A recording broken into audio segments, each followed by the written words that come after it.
Il était une fois des cités qui se créaient et se développaient à l'image des sites internet sur la toile. On appelait cela le Greekternet. L'entrée des sites, alors prospères, était très peu surveillée. Pourtant, une menace planait et certains signes ne trompaient pas. Des hommes mal intentionnés se présentaient à l'entrée des sites sous de fausses identités. Leurs requêtes confuses détournaient l'attention des gardes.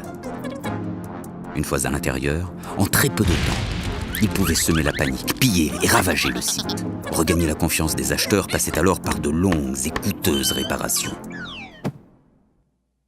Parfois même, ces attaques étaient très organisées et mobilisaient une armée entière. Celle-ci venait assiéger le site. Il devenait alors inaccessible, les voies d'accès impraticables. Plus aucun échange n'était possible, et le site finissait bien souvent par disparaître. Les dieux semblaient en avoir décidé ainsi.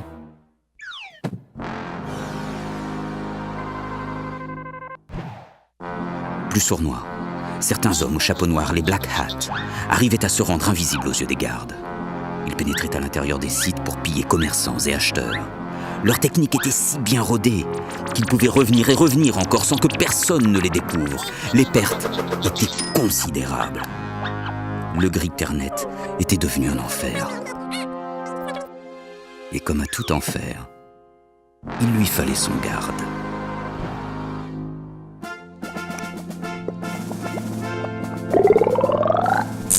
Avec Cerberus, les sites pouvaient reprendre le cours de leur vie. L'entrée des portes était maintenant sécurisée.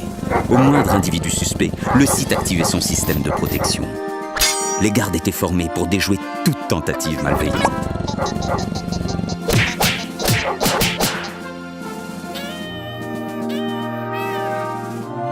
Même les attaques des DOS, pourtant si redoutables, échouaient et finissaient par prendre l'eau.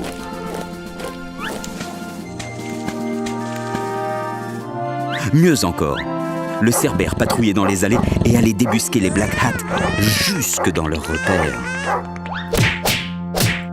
La sérénité retrouvée, les sites pouvaient à nouveau prospérer pour le plus grand bonheur de ces commerçants.